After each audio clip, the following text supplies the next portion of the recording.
If you haven't read work on Mr. Cockroach, the guy who runs one of Beirut's scrapyard, or thought about the labor that goes in the Lebanese wine that you've been drinking over the last few days, then you're really late in discovering the fantastic work that my colleague in the Department of Anthropology, Liz Saleh, has done in the last few years. Liz has graciously agreed to step outside her field, always very excited to learn new things. And so I'm delighted to have her present this panel. And please do check her bio on the website or on your papers, and make sure you read her fantastic work. The floor is yours. Thank you. Can you hear me? Thank you very much. I'm very excited to introduce the panel that will continue this discussion of thinking with land value capture. Our first speaker today on this panel, entitled Land Value Capture and Development, Developers.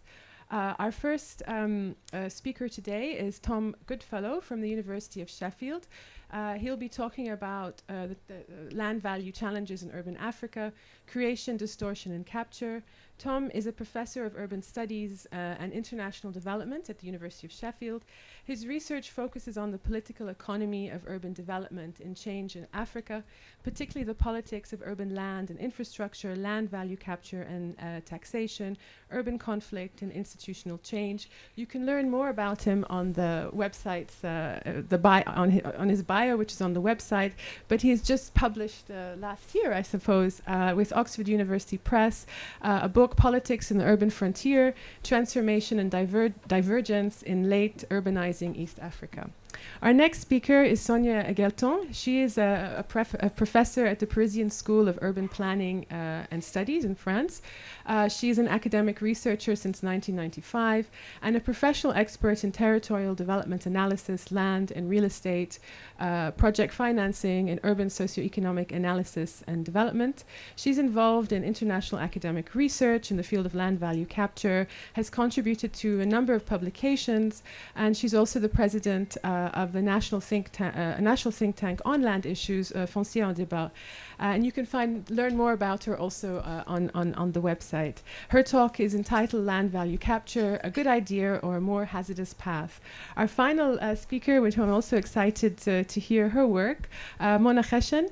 Mona is an independent urban and regional development planner and researcher. She's worked in private and the non-profit sectors in Lebanon and abroad, and has acted as a lead consultant on various projects, policy-oriented studies supported by international institutes and agencies. Her professional work addresses developmental planning challenges in the context of rapid urbanization, climate change, poverty, and massive population movements, including the participatory responses to that. You can learn more about her on the website too.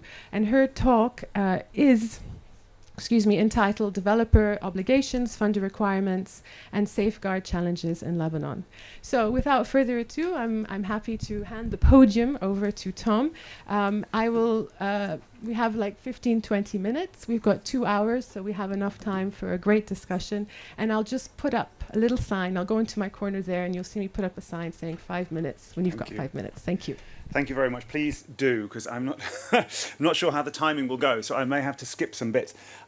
It's delightful to be here. It's been an amazing experience already, just hearing from so many of you, being inspired by the work happening here, a wonderful tour of the city, learning about this extraordinary place. So thank you so much for inviting me and having me here.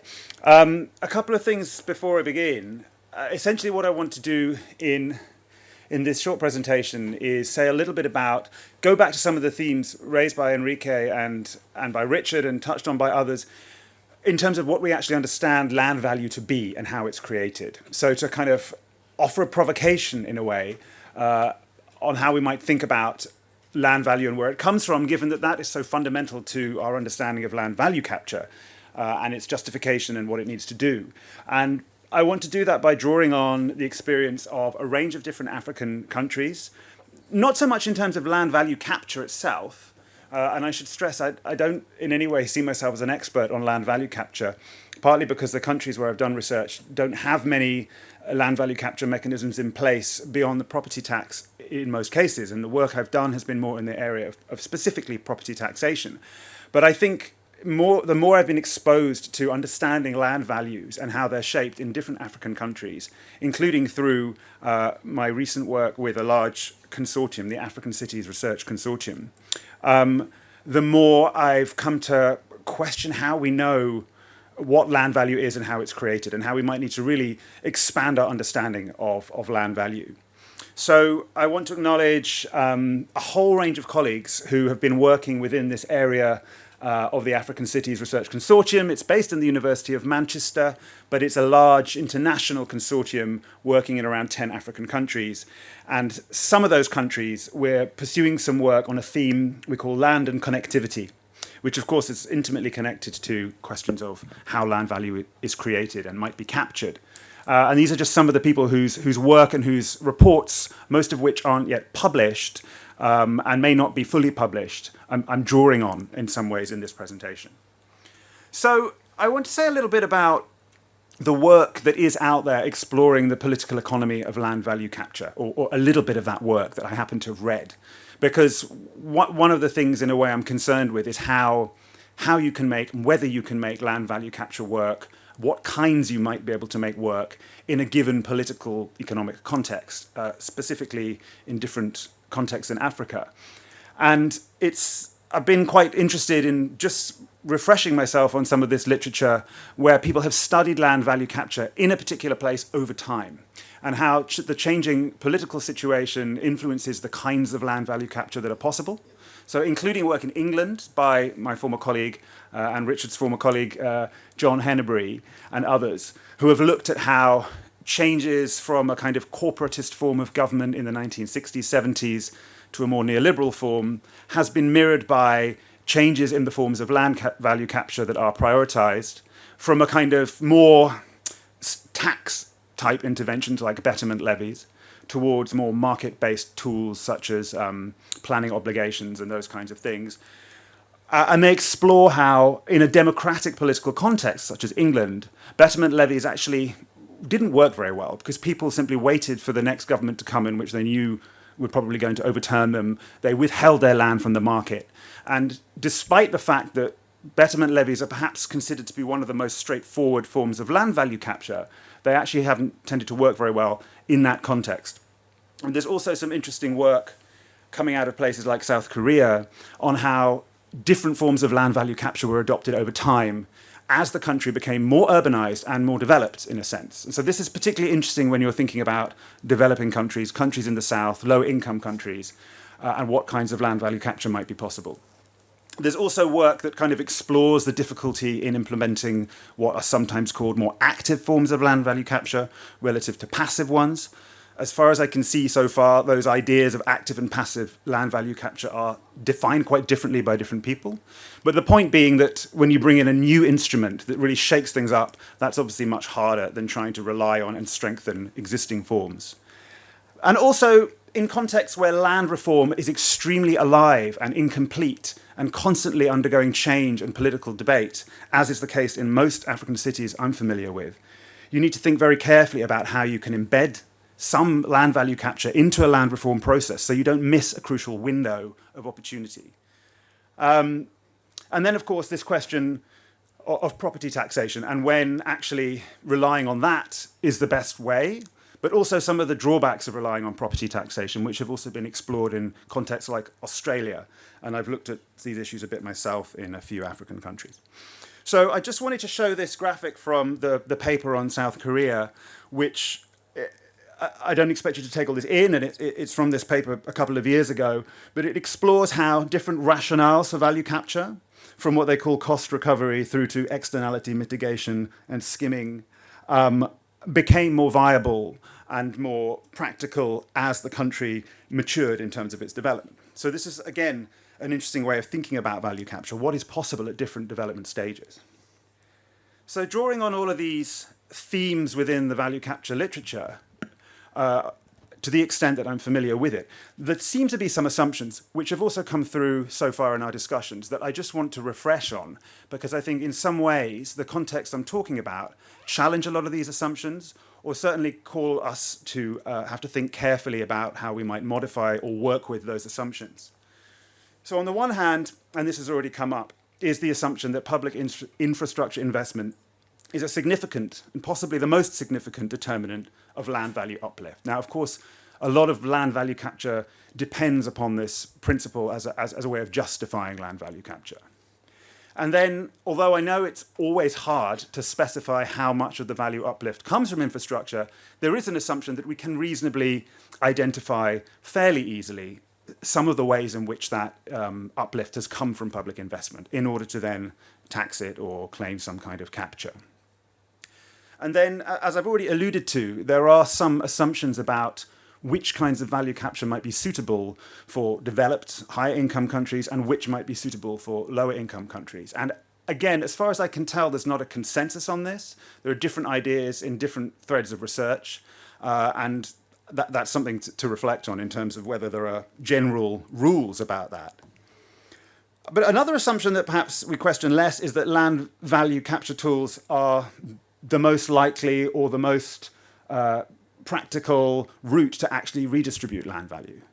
And I raise this because land value is being redistributed in all kinds of other ways all the time. And so in some senses, land value capture is competing with a lot of other existing systems of redistribution of value. Again, in a lot of the literature, we see a list of prerequisites before you can really do effective land value capture. If you take those prerequisites too seriously, it rather rules out possibly the majority of the world. Thinking about things like a complete cadastral system, well-defined property rights, and systems of valuation that are robust. Of course, these exist by degree in different places, but in some literature, they're assumed to be a basic prerequisite.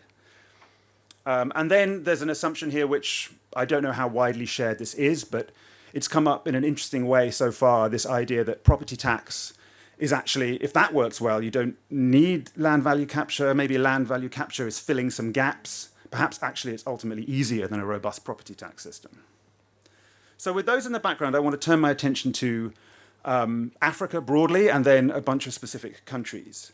This here is the Global Real Estate Transparency Index's list of factors that they use to determine the transparency of the real estate sector, largely aimed at an investment audience. This, again, was introduced to me by John Henneberry, this index, which I found very interesting. And if you look at some of the data that they use to try and determine how transparent real estate sector is, it's very demanding. And quite simply, a lot of these types of data don't exist in complete form, in some cases almost in any form, in many cities in the world.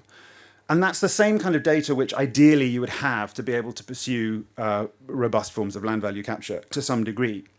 And if you look at how this maps out across the world, much of Africa doesn't have data that's used by these indices, and we can speculate on why that is.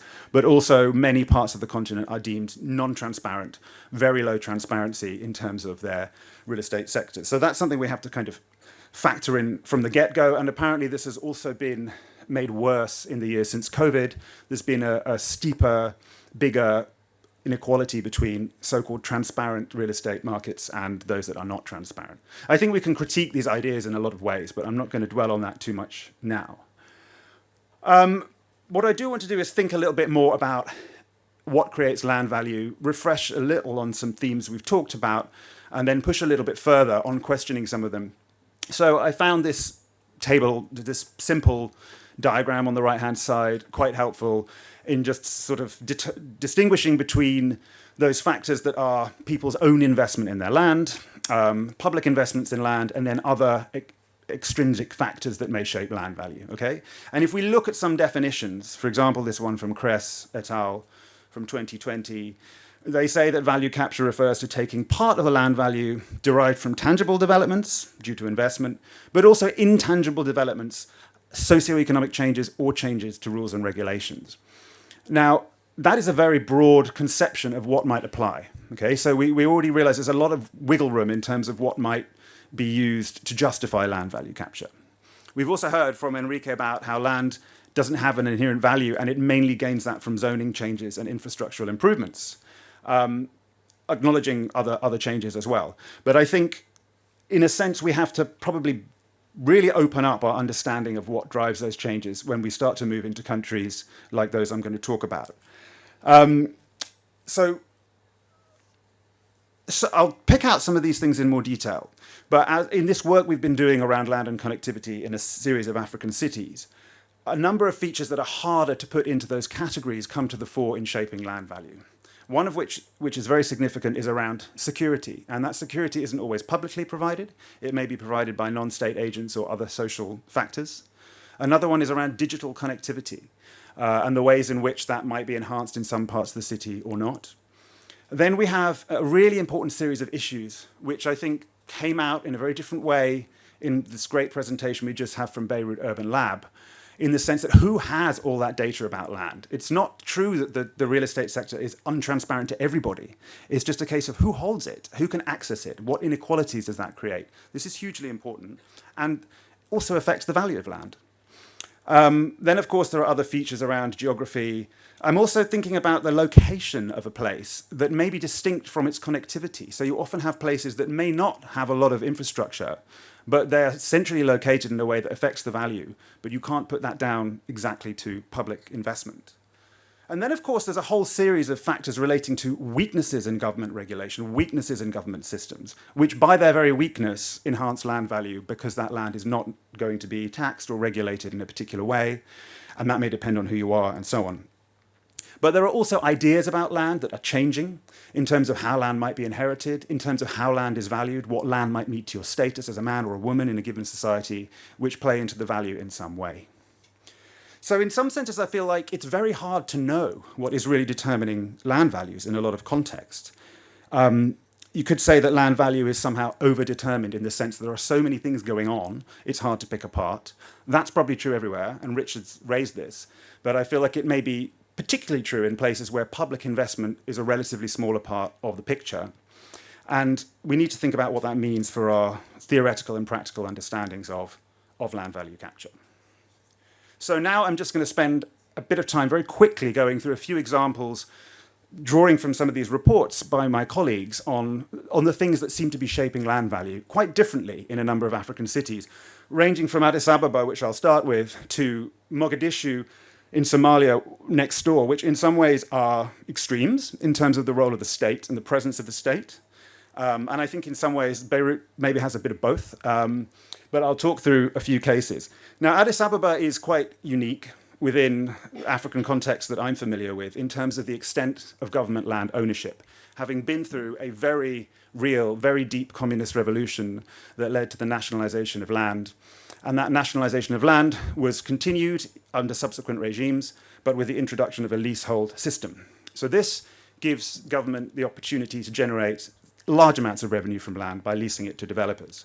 And that leasing primarily happens through auction. So the prices go extremely high. You hear about this, the same price per square meter as Geneva, same kinds of prices you sometimes hear about in Beirut. They removed any other sort of negotiated forms of leasing due to concerns with corruption.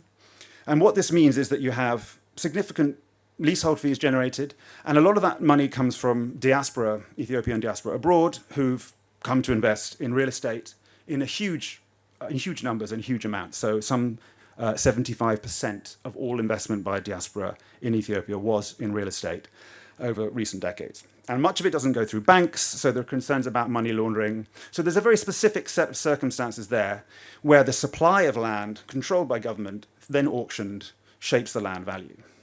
Now, this looks very different in other countries in the region. Somewhere like Kigali, Rwanda is interesting because it's a very small economy with a disproportionate amount of international money coming through in the form of foreign aid, NGOs, certain kinds of investment. And this has produced a property market that is heavily concentrated in high-end residences, even more than other cities in the region.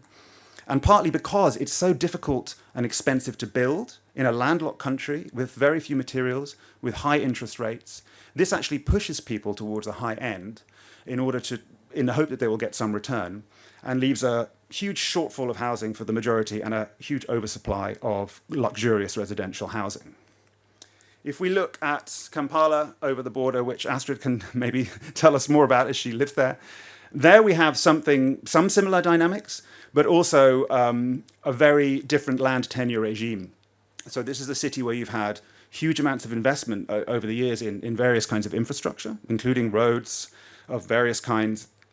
I did some work on the expressway from Kampala to the Entebbe airport, which was renowned as the world's most expensive road, partly because the costs of land acquisition, and there's a lot of privately owned land in the city. But at the same time, you have traffic gridlock, you have a changing transport sector, which is highly informalized, increasingly dependent on mobility apps, which work better in some parts of the city than others. And all of these things are somehow factoring into the valuation of land. And you also have this question of who holds the information. The government systems for recording land transactions and so on are still relatively weak. And you have a huge range of brokers and other actors increasingly working on different kinds of digital apps that are exposing people to all kinds of scams and wildly diverging property values. So you'll hear about two very similar houses next to each other that are completely different prices, that some people might speculate it's about laundering, but there are also questions about how you can verify what should be the value. And it creates a kind of fairly what you might call chaotic system of valuation of properties. Now, I just want to say a bit about two cities which are, in a sense, much more problematic in terms of the government's role.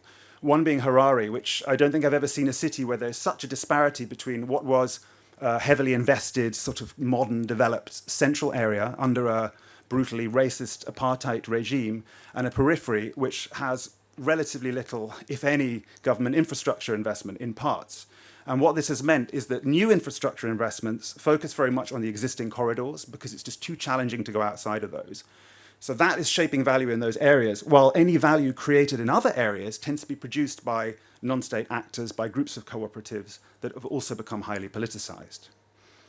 And at the same time, you have a very undercapacitated government, huge problems, many of which echoed here now, dollarization, high turnover of bureaucratic staff, withholding of information between different government agencies. Again, it's very hard to have a robust understanding of land values when you don't have, you have huge proportions that aren't on the register, aren't valued for property taxation, and so on.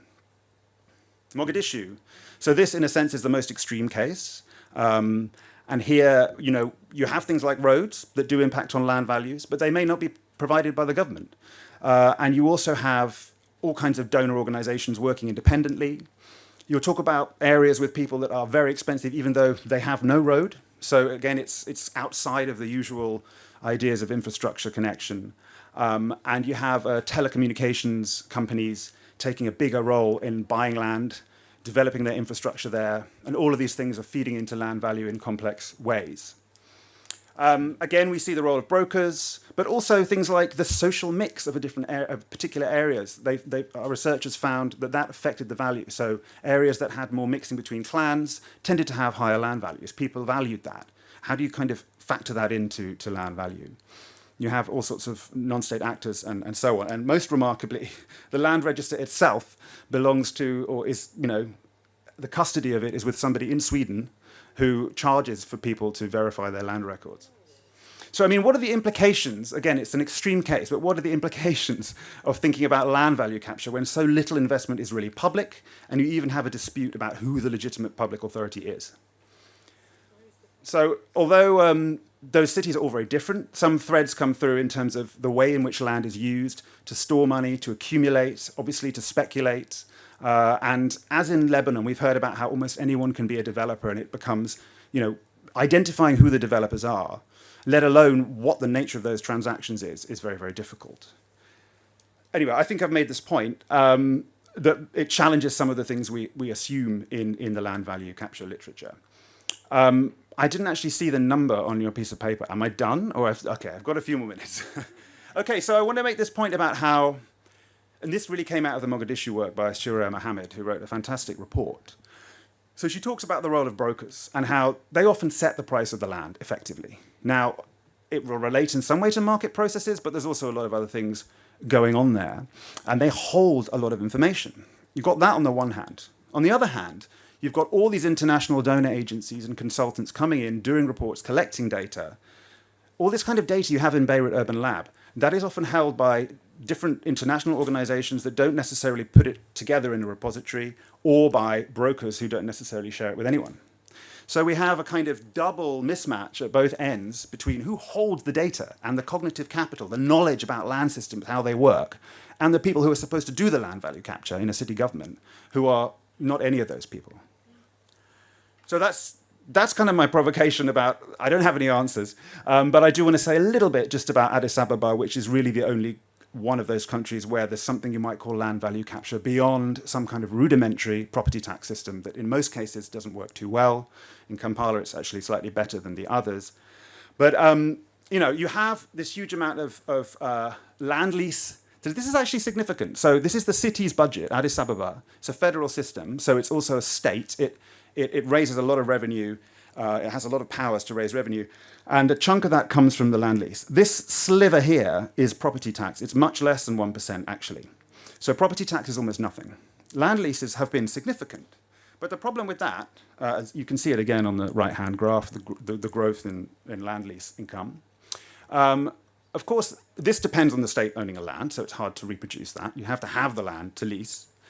Also, you get the land lease fee, but it's effectively a one-off. You can pay it off over time, but then at some point you've paid your lease fee. You don't have to keep paying. So it's not a sustainable revenue source in that sense. It doesn't capture the value of the buildings. So you have buildings that are effectively completely untaxed because the property tax system doesn't really work. And of course, it kind of incentivizes continued expansion, right? So converting agricultural land to urban so you can lease it. And this has been hugely problematic in Ethiopia, as it has been in China. And if you look at the white bars there, that is the proportion of the revenue, local tax revenues in China coming from land leasing. Eventually it declines because you run out of land. We saw some interesting pictures from Enrique of what was called a nail house in China, where people refuse to withhold their land. This is in Ethiopia, a farmer, a teff farmer. Now, those of you who have eaten Ethiopian food will be familiar with the teff that makes the wonderful injera, who refused to move. But ultimately, this conversion of farmland has been explosive. You could argue led to a regime change in Africa. That's how extreme the problems were with expanding urban land into farmland. I was moved to put in a slide on Lagos after Richard's presentation on the land and the sea, because when you have huge land reclamation schemes of that scale that also involve mass displacement of coastal communities, how can you possibly think about recouping that kind of value? It's very challenging, but I won't dwell on that too much now because I ought to conclude. So a few questions just to reflect on. What do you do about, and I credit Peter Kasaija, a Ugandan colleague, with this term. I don't know if it exists in the literature, but he talked about value flight, and I thought, that's interesting, where you put in a piece of infrastructure, and quite simply the value moves from one place to another. If you look at that map on the bottom right, that's the Kampala-Entebbe Expressway. These parts on the left are completely cut off now from the rest of the city. Values have declined in many of them. Obviously, around these hubs, because it's an expressway, you can only get on in a few places, value has increased, and people are now able to travel to these nice places by the lake. It's transformed the geography and values, but in all kinds of different ways. So do you do some kind of reverse betterment for the people who've lost value? I'm not sure. And then, how do we think about this in the context where so much infrastructure is funded by donors, is funded externally? Does that challenge the way we think about value capture? That's just something I started to think about in the last couple of days. And also, for me, the elephant in the room, should we just be focusing on a functional property tax system in places where there isn't one, so that could be a more sustainable revenue source over time? And how do we balance those normative questions about redistribution versus wealth versus cost recovery and so on, relative to what's achievable in the short term? Thank you.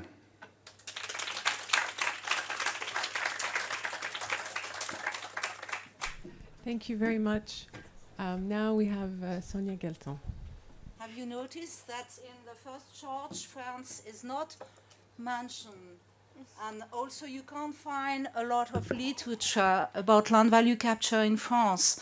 But maybe because it doesn't exist, or maybe because nobody looks at it. I may go on and try to tell you that it does exist, and step after steps we are facing a lot of change in France, and land value capture is becoming an issue. Don't laugh if I say that we are lacking money in France and we are looking for more money.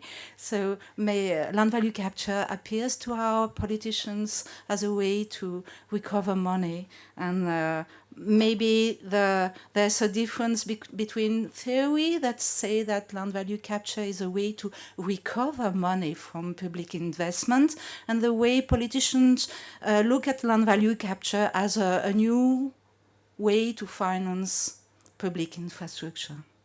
So my purpose is to, well, tell you some words of the French context. I'm sorry for all those that already know everything about France. And I will focus on an example that is, well, every planner, urban planners, urban studies in France and in Parisian region are focusing on the train, a new express train that is called Great Parisian Express Train, and all the planning is trying to get profit to organize the city and the region around this new train.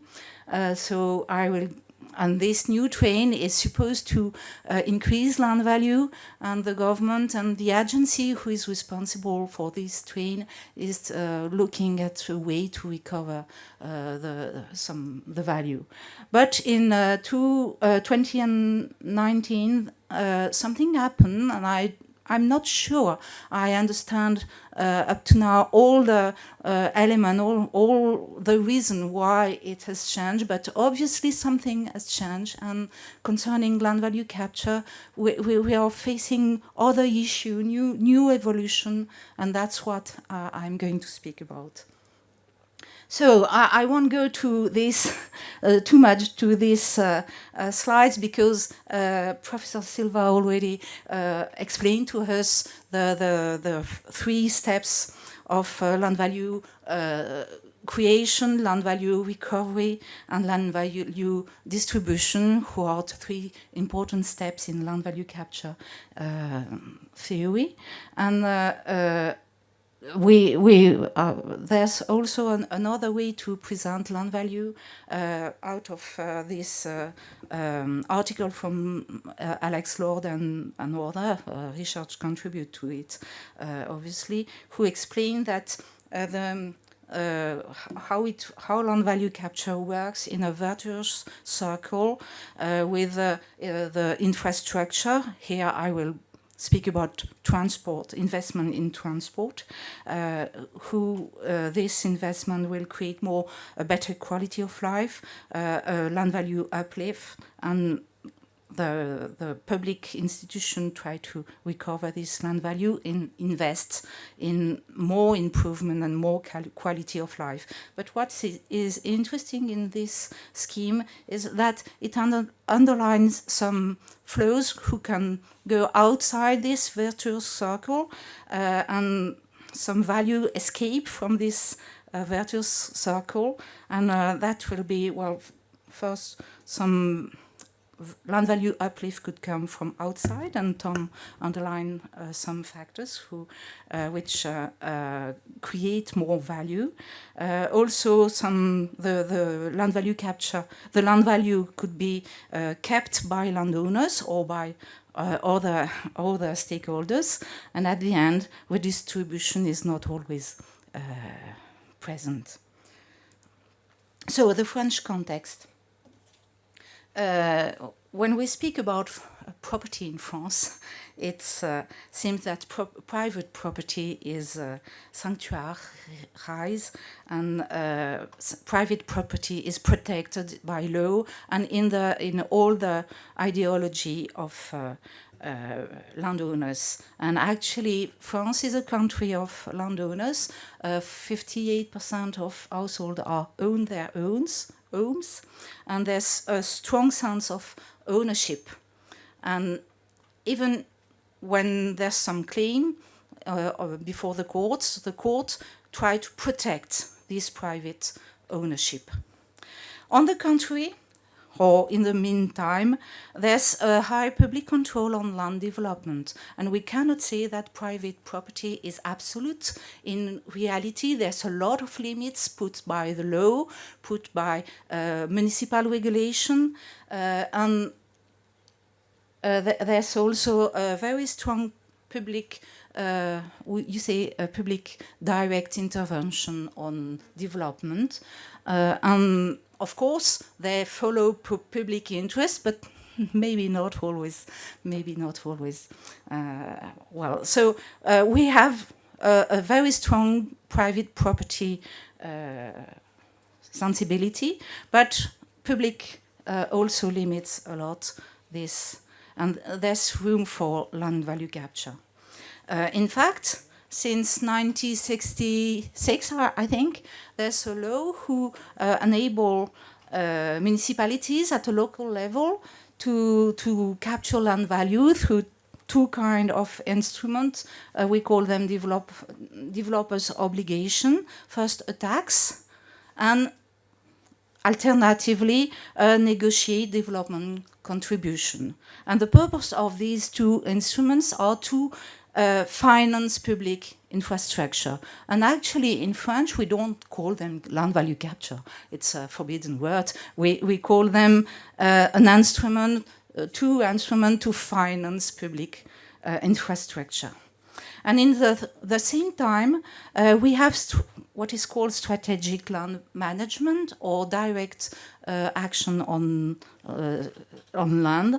And a public institution owns a lot of land, and they buy land by expropriation or negotiate with the landowner, and they can change a master plan and resell the land. And it's another way to capture the value by direct action on land markets.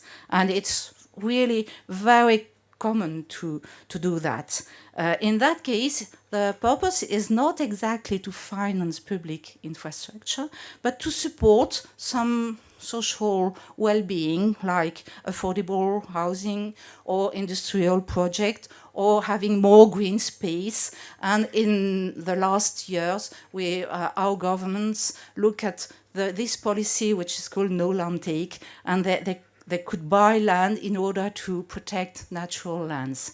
So that's really very common, but we can't say the public develop all the lands. We can't say the private develop all the lands. It's just a mixture. Let us come. Oh, I forgot to put the time. So let's come to this example of the Grand Paris Express. I'm sorry, I didn't translate it. Grand Paris Express, Great Parisian Express train. And you can see it's really a new idea, because previously all the trains, all the public transport were crossing the center of Paris. And in that case, they connect the suburbs. The purpose of this train is to connect the suburbs. So it's really a great project, launched in 2010. The works have just begun, and in my where's the mouse? In my university here. My university is here, and we are just having a lot of works, public works around it. So it is launched. The first line will be open. You see the red points. The red station will be open in 2024. We expect them to be open before the GO, but we don't know. There are four lines. Okay, 68 stations. A lot of passenger to expected, and a lot of costs. When I say 37 million euro, well, it's a low expectation, a low project, because now I believe it's more than 40. We have to. Speaking about France, we have to tell some words about the stakeholders, because, well, France is known, I suppose, to have a very complex public institution. And concerning this train, we have at least 3 levels of public institution involved in the project.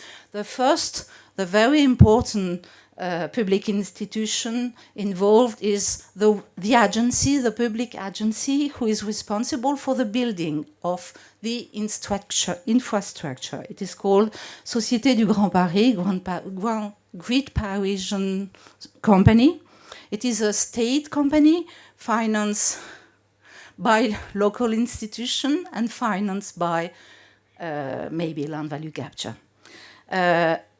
It is responsible for the train, only for the train, and not for the functioning, for the infrastructure. Around the station, municipalities are responsible for the development of the public space and the development around the station and in the municipalities around the station. And they are helped by another public institution which is responsible for the station itself. Gare et Connexion. And,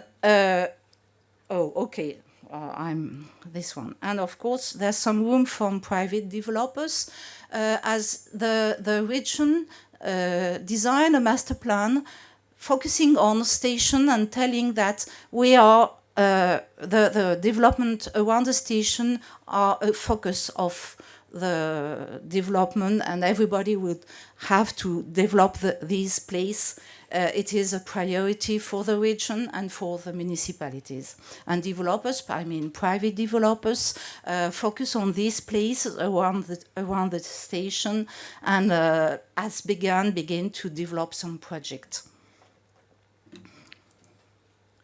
Here, well, we've got the cadastre, so it's a way to cross the data from the cadastre and from the use of land.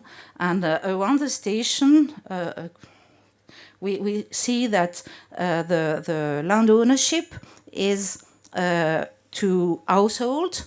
Half of the ownership belongs to households, but a large part of ownership belongs to public institution. In yellow, you've got official public institution, and in green, light green, you've got social housing, which are in France also mixed public and private, but mostly public institution.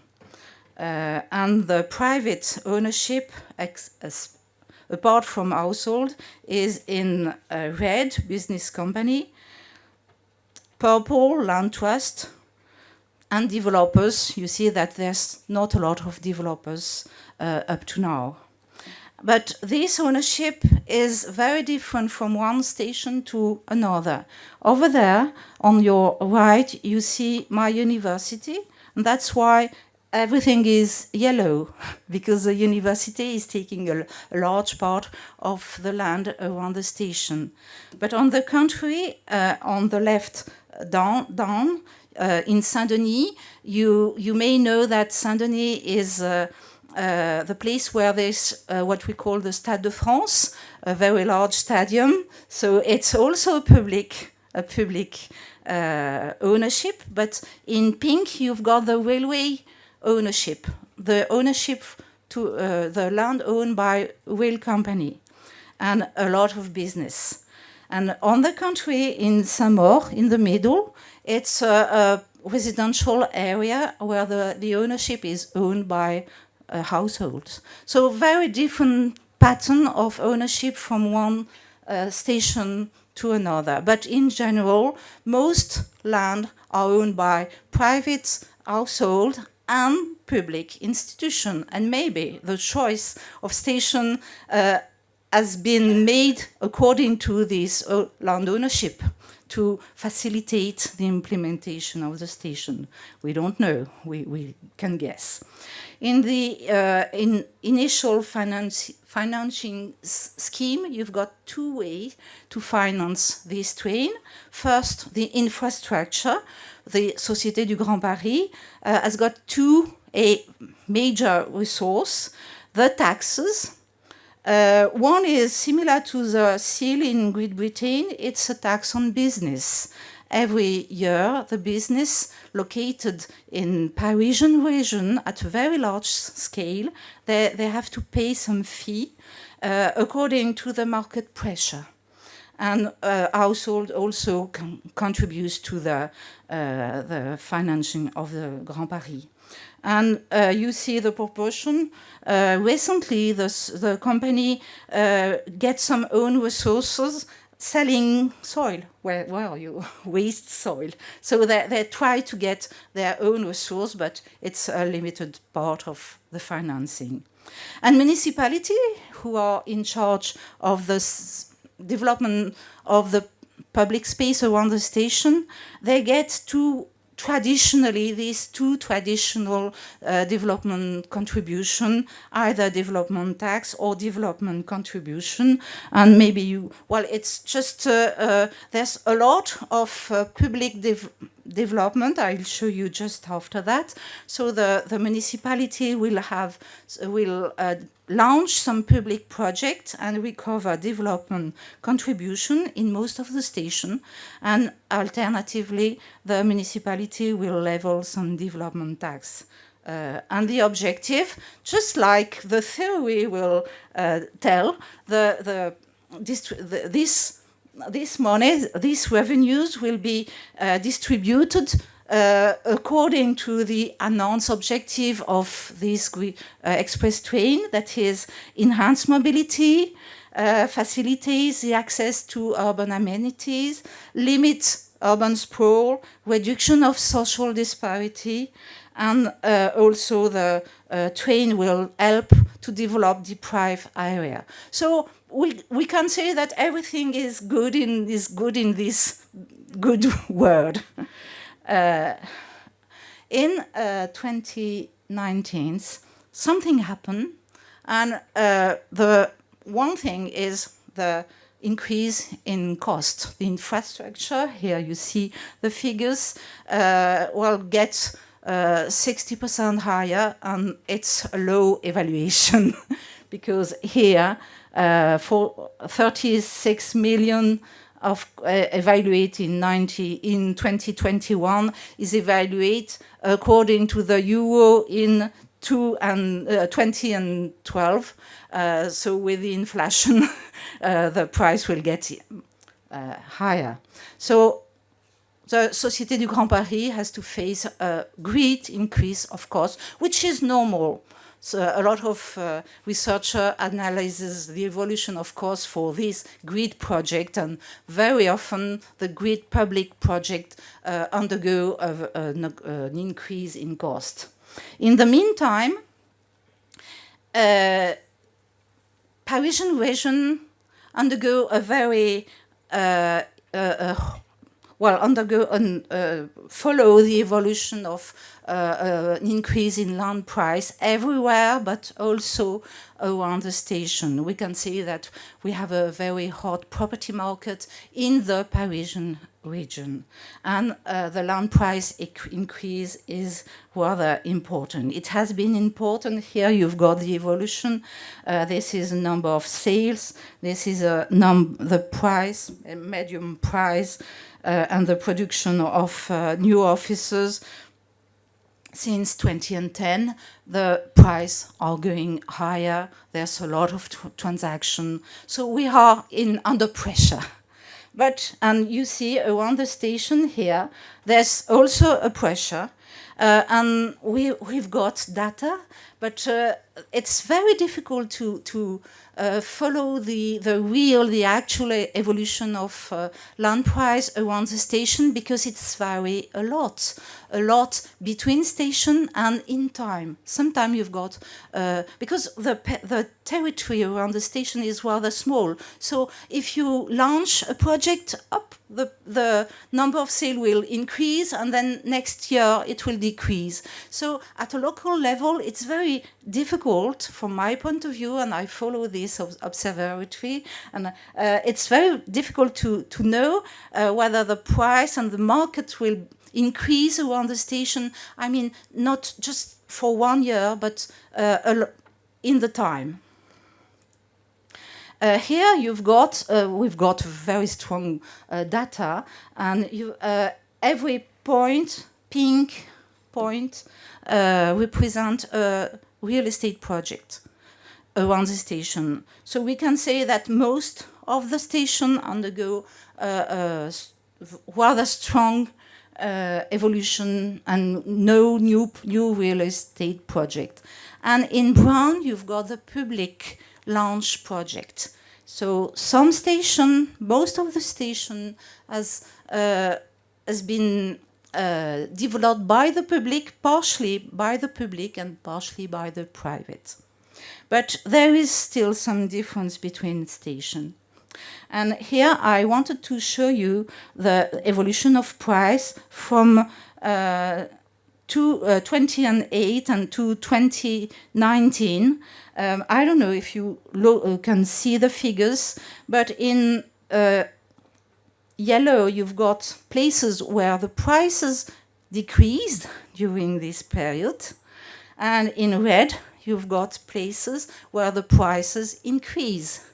And when we want to analyze this evolution of price, we first thing is to note that the eastern part of Paris has got a low evolution of land price, and the western part of Paris has got a high evolution of price.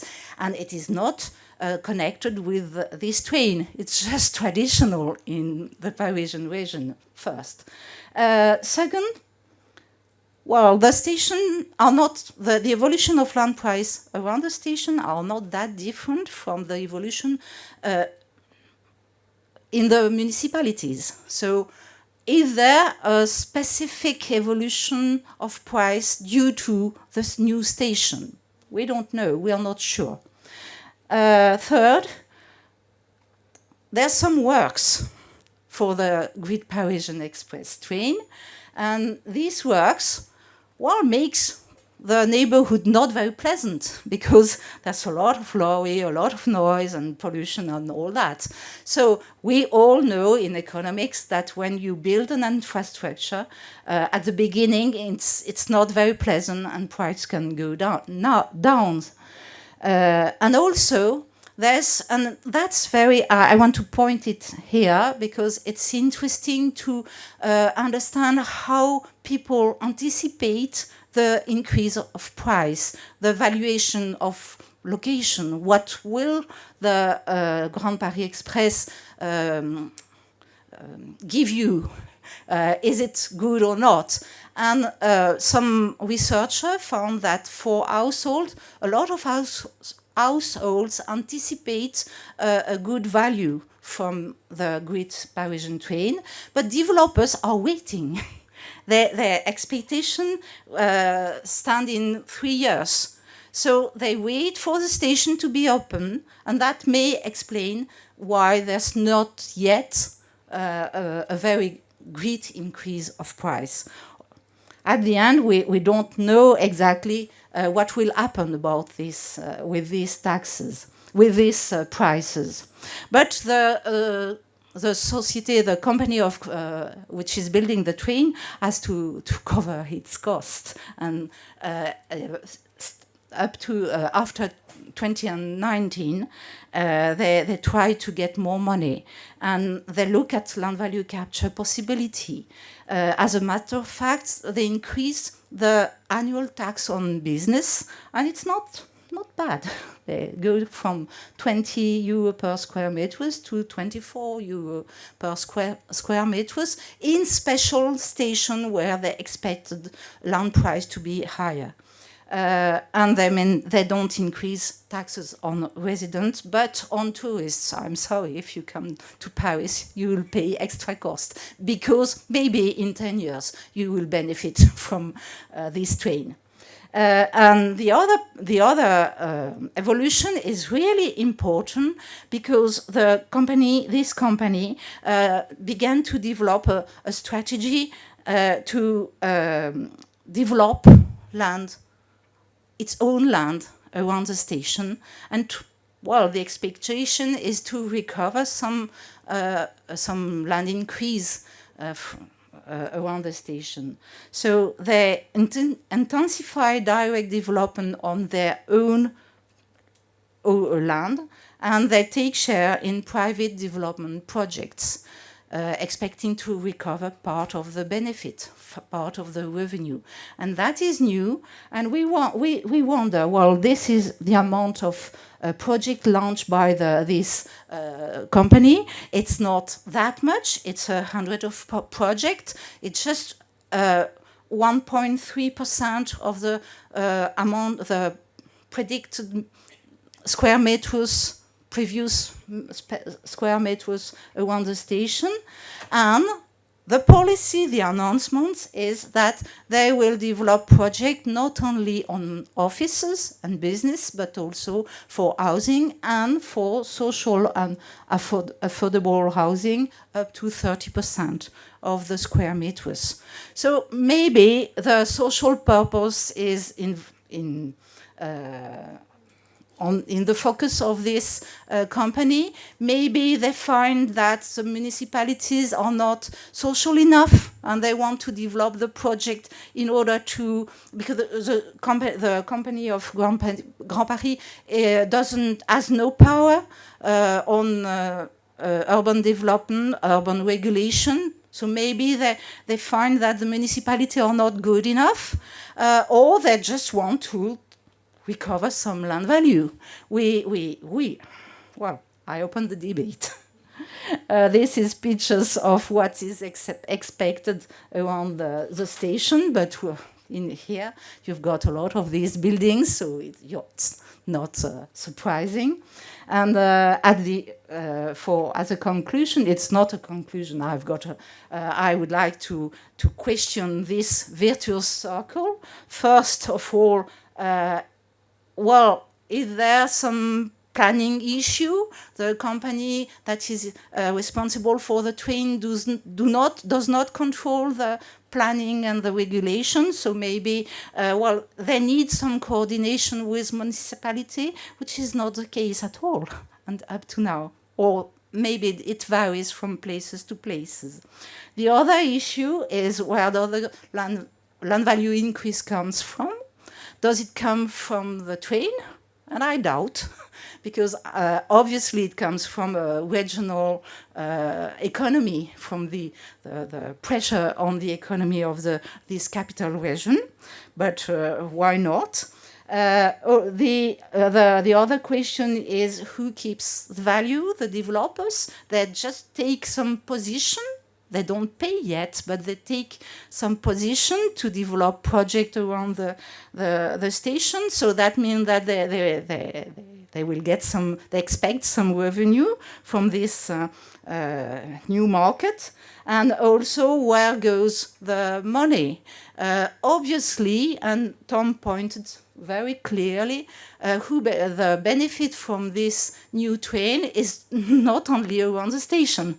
It is maybe far from, in the eastern part of the region, people would be able to reach more job to come there. They will save half an hour, half of the time of trip to go to Paris. So they will benefit and they won't pay up to now.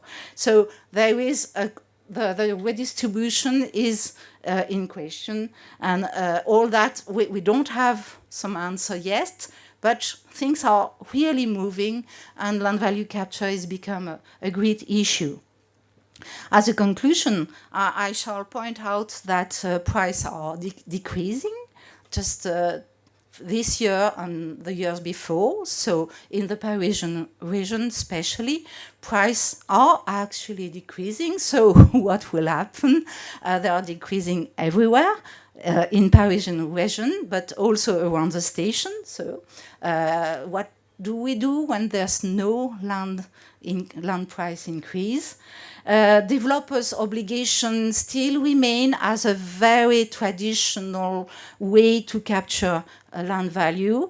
They under rather soft negotiation with developers. Developers accept to pay to contribute to the infrastructure. So we are used to it. We are under planning control, and developers find a high security in this negotiation with the municipalities.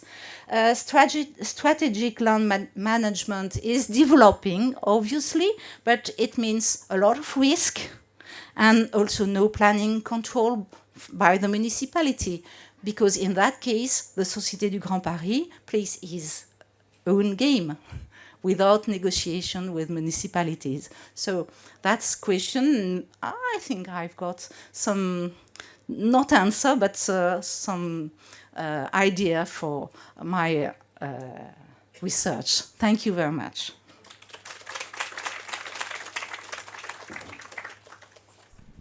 Thank you very much, Sonia. Now we have Mona Khechen to the podium. Thank you. Okay, good afternoon, everyone. So I'll be talking about developer obligation, funder requirements, and safeguard challenges in Lebanon. I'm interested in questioning this combination of issues since Lebanon is highly dependent on loans and grants to finance infrastructure and urban development projects. I also think that there is an urgent need in the current context of Lebanon for both land value capture tools and tools that prevent and mitigate undue harms caused by investment in the built environment. I'll begin with a critical overview of developer obligations in Lebanon, after which I'll reflect on the social and environmental safeguard requirements of lending international finance institutions, or IFIs. I'll do that with reference to two projects I have first-hand knowledge of: Khan al-Tamathili in the city of El Mina in North Lebanon, and the Jamal waterfront site in the city of Sur in South Lebanon. Then conclude. So I start with developer obligations or exactions. These are in-kind or financial contributions other than taxes that governments seek from land developers to force them to bear the costs. To bear the costs. Okay. So developer obligations are in-kind or financial contributions other than taxes that government seeks from land developers to force them to bear the costs of mitigating the negative impacts of their projects. They can also be used by governments to extract public benefits from landowners in exchange for regulatory decisions or infrastructure improvements that increase the value of their land. They can be compulsory or negotiated. In Lebanon, such obligations are quite limited. I summarized the main ones in a table and classified them into two types: planning obligations and sustainability-oriented obligations. Planning obligations are mainly required in cases of land adjustments, land parcellation, and grant projects. In the case of land adjustments, land developers and owners are requested by law to give 25% of the area of their property to the state or concerned municipalities for purposes linked with public benefit, like extending streets, upgrading or creating open spaces, or constructing public buildings.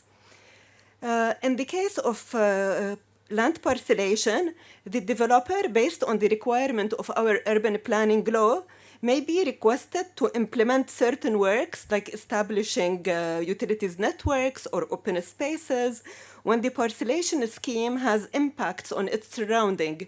For instance, when it affects the landscape or public health and safety.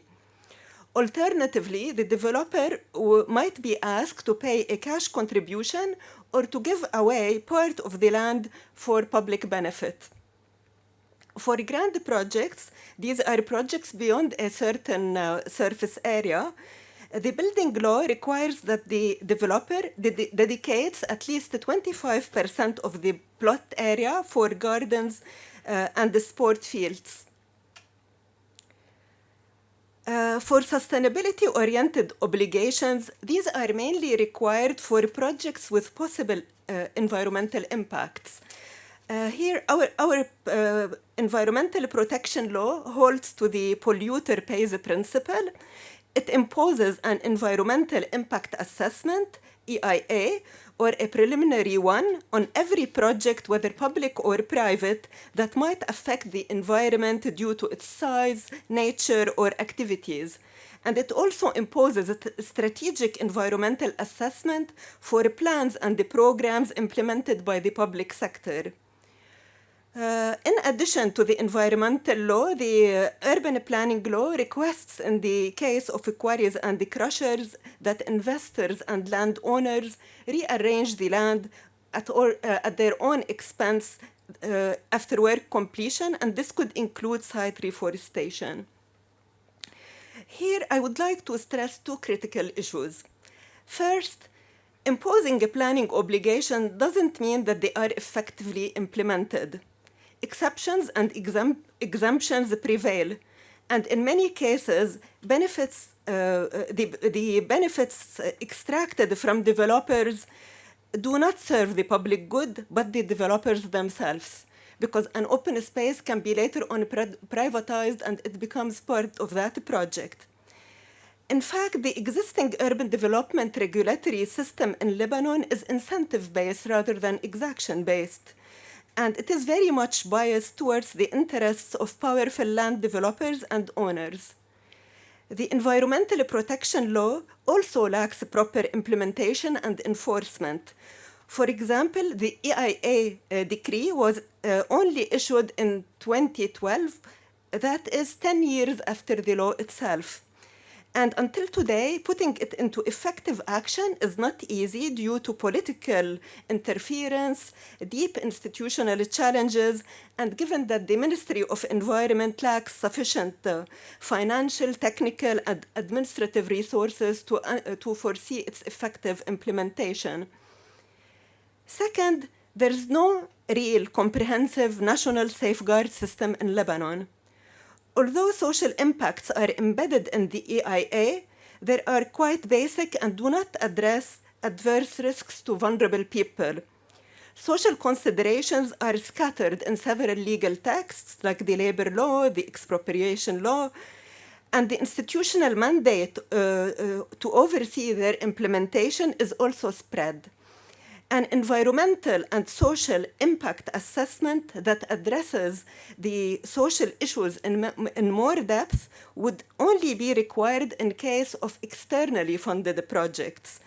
In such cases, the applicable Lebanese legislation would be complemented by the more stringent safeguard requirements of the funding institution. And this takes me to the second part of my presentation, the safeguard policies of international finance institutions like the World Bank, EIB, IFC. These policies typically cover several substantive areas such as pollution prevention, climate mitigation, involuntary resettlement, health and safety, labor rights, among other issues. And they are meant to fill a gap in national systems or to provide an additional layer of protection. For example, international safeguards are clearer than Lebanese expropriation law on entitlements of vulnerable people who do not have legal title to the land they occupy. They prioritize offering resettlement options to physically displaced people when displacement is unavoidable. Under Lebanese expropriation law, only cash compensations to affected eligible persons are recognized in case of project-related displacements. Now, in line with the safeguard policies, or with their safeguard policies, international institutions require borrowers to assess the impact of their proposed projects, mitigate adverse effects, and manage identified risk throughout the project's life cycle. Putting relatively stringent requirements on borrowers and funding recipients does not, however, necessarily ensure success in protecting people and the environment. It doesn't also mean that governments accept them uncritically or that international institutions always implement them effectively. I'll illustrate that with reference to the two projects I previously mentioned, Khan al-Tamathili and the Jamal waterfront, both of which were halted. So, Khan al-Tamathili is a run-down two-story building in the old city of Elmina and a historic building listed on the General Inventory of Heritage Building of the Ministry of Culture.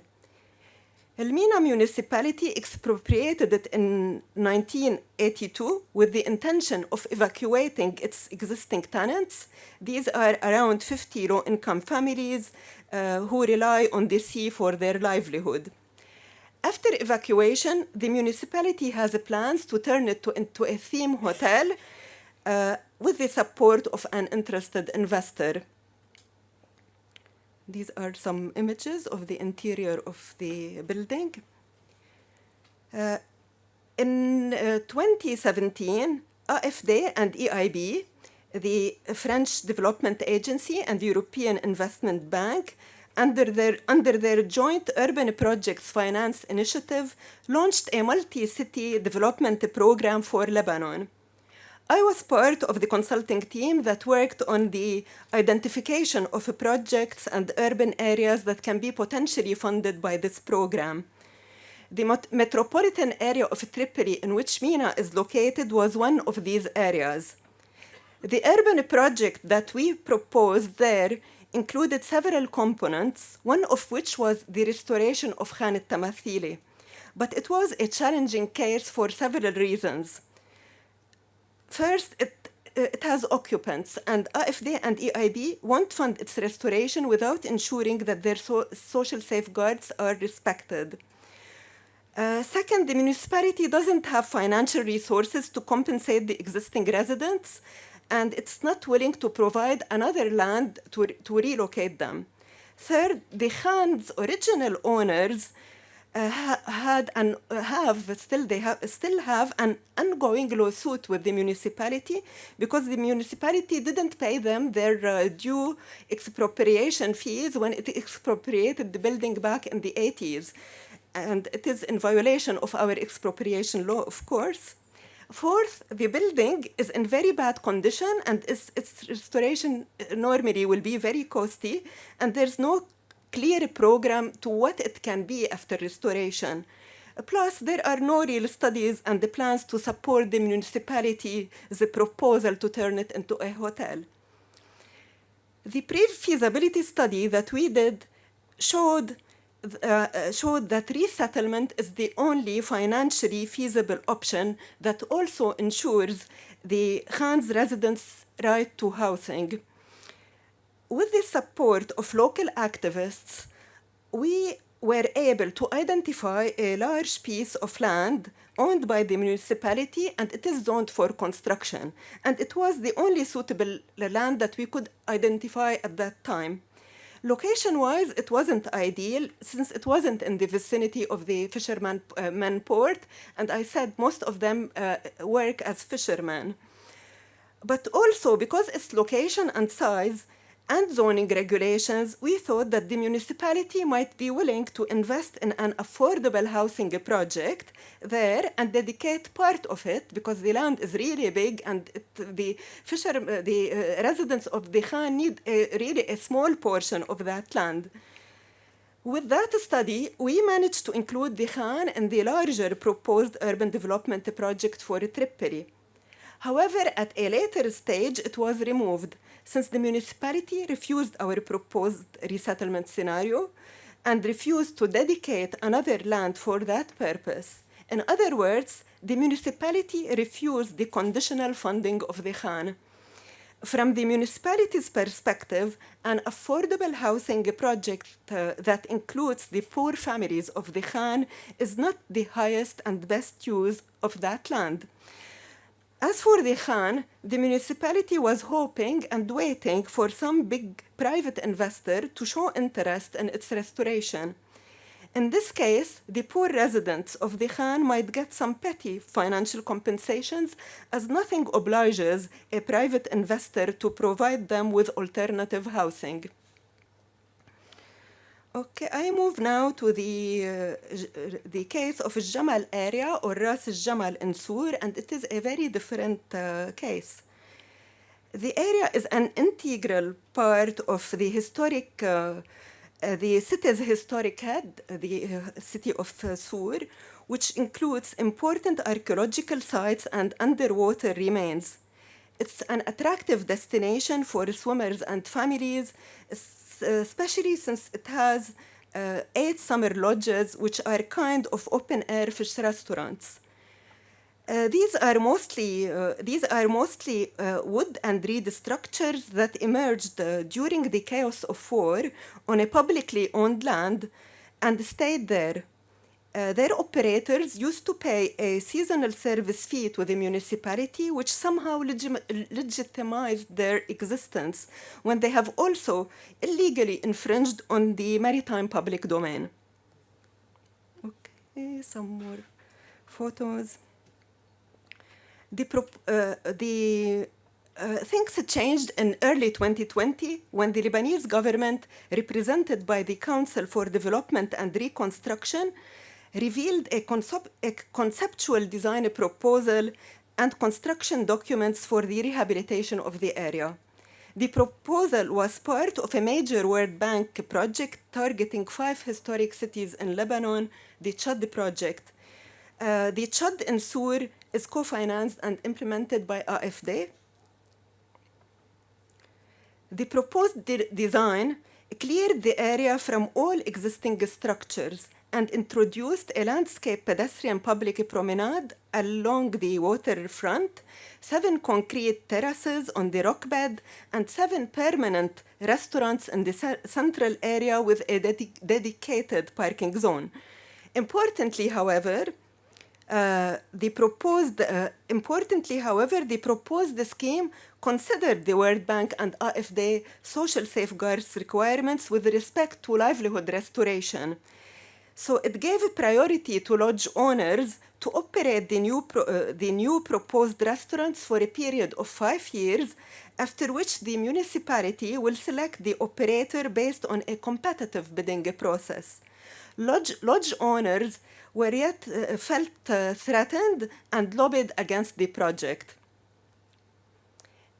In their turn, some citizens and heritage and environmental experts saw that the proposed design will dramatically change the landscape heritage of the area and the site.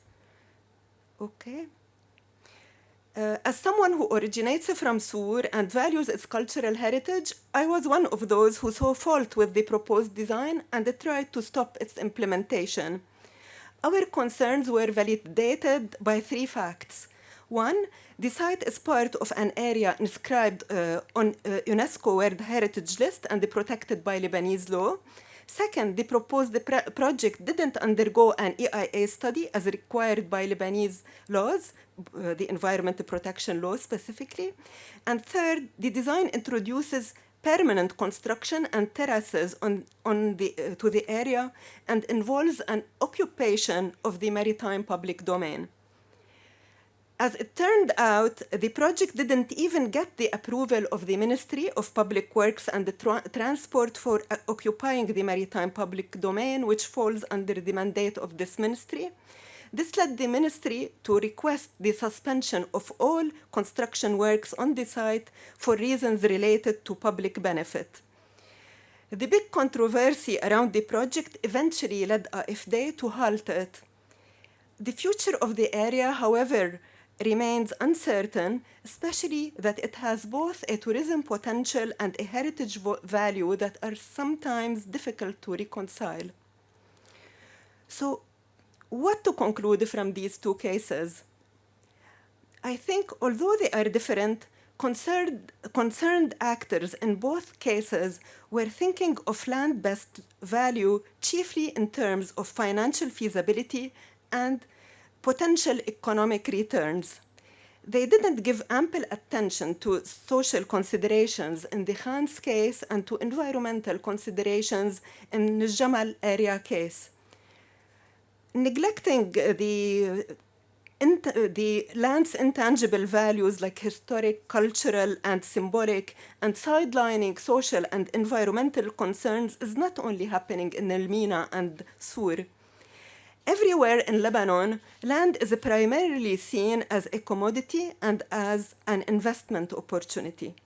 Most municipalities want development projects that enhance and beautify their areas, attract private capital, create jobs, and generate revenues. And of course, this is very important.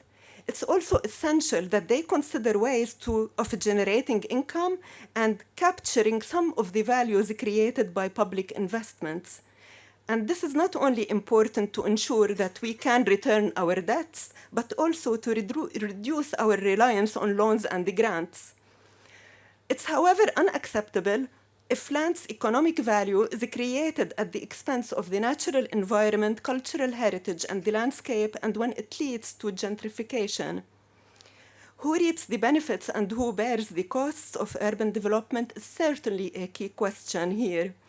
In the context of Lebanon, where huge injustices and inequalities exist, I think we need first and foremost to put in place effective and enforceable land use regulations and comprehensive social and environmental safeguards that apply to all projects, whether these are externally funded or implemented by the public or the private or a combination of both. It's also unacceptable that we have double safeguard standards, one for externally funded projects and one for privately financed projects.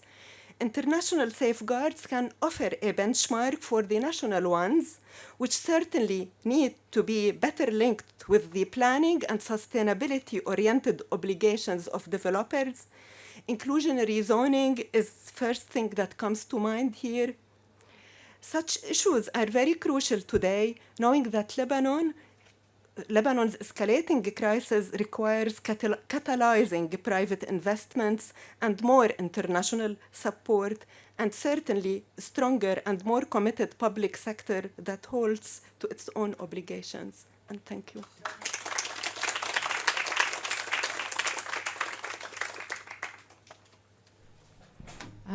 Thank you very much to all three of you for very provocative and stimulating presentations. Presentations that takes us into very different contexts and kind of pushes us, encourages us to think about land value capture in very different ways. And to kind of go back to the kind of start of our discussion yesterday was to think about land value capture as a policy, as a tool, as a process. And I think part of what's happening here is really starting to think about different processes of land value capture. And what I want to do here as an anthropologist, if you like, and I have to say that, don't I, to kind of be a bit more provocative by thinking a little bit further about this land value capture. And all three of your papers prompted me to go back to a text that I'm very fond of by someone called Karl Polanyi, who talks about the Great Transformation, where he talks about this idea of fictitious commodities. And he does there are three kinds of fictitious commodities: land, labor, and money. And what's interesting about fictitious commodity, if you like, is the fictitious here, we often think about fictitious stories or fiction in that sense. But what Polanyi was really trying to get us to think about was the ways in which, when you think about a fictitious commodity or something as fictitious as land, are the kinds of things, humans, different kinds of actors that are entangled into what you could think of, instead of something fictitious, as a composite. So a composite, land is a composite of different kinds of workers, different kinds of property rights, different kinds of property owners, taxes, and so on and so forth. So I wondered if we started thinking about land value capture as a composite, how then can we take into account and think through in a critical way, as all three of your papers are doing, the kinds of challenges that come about when trying to implement something that as complex as a land value capture. So yeah, there's a light back because I have to see my notes now. So yeah, so that's just a thought that came up while kind of hearing all three of you. And if you like, I can elaborate that on further. But I think I want to start with this idea of the composite and kind of have an experiment, if you like, experimental thinking together, because us anthropologists like to think like that too. What if we thought about land value capture as a composite? And in a sense, it's Tom Pay's paper that prompted me to think about that when he started talking about this idea or the importance of embedding land value capture into different contexts. And in a sense, I think from Tom, what I'd be intrigued to hear about, which you started talking about in terms of connectivity, but I found very interesting when reading through your work, is what you mentioned in terms of secondary circuits or these property scapes. So I wonder, in terms of thinking as land value capture as a process, as a composite, how then can we kind of think and take into account these kinds of very complex property scapes or these circuits of value that you kind of put into it. Because part of what I found intriguing today, and also in the lecture that started the conversation which began yesterday in the keynote, was kind of thinking about the hodgepodginess, if you like, that comes out of the kinds of infrastructures that we're living in today that are crumbling. But you know, the nail house, as we talked about yesterday, but the nail house today was also very interesting because actually that's still an integral part of the infrastructure. It's feeding people. So how then can we think about these complex infrastructural terrains, and where then how can we kind of push ourselves to think further about land value captures as that composite of these kind of complex assemblages or arrangements. And in a sense, and also, Tom, I'd be very intrigued to hear more about your methodological framework at some point, but if there's time to elaborate on that. And then I want to move on to Sonia's powerful presentation, which I found very fascinating, about the Grand Paris Express. And it kind of, as you were talking and as you were discussing the process, if you like, and these different locations and the different kinds of actors and stakeholders, I guess you could say, involved in this project, ongoing infrastructural vision, if you like, it almost sounded, and I'm not sure if I understood this correctly, but it almost sounded as land value capture could possibly be understood in very different ways by very different actors. And in that process, it could become something else entirely different at every stage. So what are the implications then of thinking and deploying this concept, this process, this composite, if you like? And yeah, I could go on. I really enjoyed that. I mean, it kind of also started, it kind of pushed me to think about the what's it called in the UK, the HS2 Bonanza, which is a national infrastructural vision. Yeah, so it just kind of prompted me to think beyond one particular city, but how these kinds of infrastructural projects, which are contingent to visions of land capture value, are also urban-based, but also very contingent to what's happening outside of the urban context as well. So thinking beyond, the relationship of cities to what's happening beyond them. The soil, for example, is very interesting to me. So thank you for that. So building on that, what I would like to hear more about is this relationship between the private and public. And part of the reason why I would like to learn more about that is because also through your work, what I found very interesting is the way in which you talk about the private and public. So for example, public transport versus the private car. So there's different ways in which you have the notion of the public and private unfolding in land value capture, in discussions or debates pertaining to land value capture. And I wonder, if we think about land value capture as a composite, how then does that encourage us to think about the restructuring of public-private in that respect? So I hope that makes sense, and I'm happy to elaborate further the best I can. And to Mona, thank you very much for your rich presentation. And I'm a fan of your work, so I'm very happy to learn more from you today. And part of what what I'm interested in learning more from your work and to hear more about is, and I think in a sense what you're and I'm very happy you were the last, because I felt like all three of you in a way kind of moved in this process towards really asking this question of value. And I think that there's something that thinking really through, you know, we say that land has no intrinsic value. Well, it's the composite through which value comes from that, and so there's a whole politics at stake, if you like, and in that process, you know, there's a question of well, where's heritage in that? What role does heritage play in terms of thinking critically about sustainability, but as a central component or composite of the land value capture? What does it do for us in terms of the kinds of policies that can come about in terms of creating sustainable infrastructures, and so on and so forth. So I hope that's a kind of a good starting point for discussion. And if you'd like to, I can respond. And in the meantime, we can see what other questions are about. So thank you.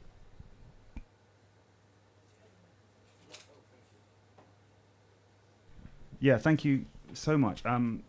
Really interesting comments, and I'm glad you mentioned Polanyi, because I've been thinking about his work a lot, actually, in relation to like maybe future work, because it's, you know, thinking about the idea of fictitious commodities in this case, and it resonates a lot with what we've been talking about, I think, in terms of land.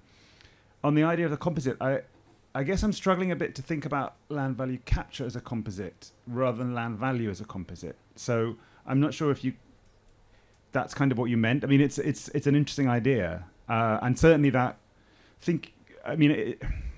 putting this together is the first time I've actually really thought about what are all the different factors that might be going in to land value across some of these contexts, and to what extent can we try to disaggregate them or disentangle them.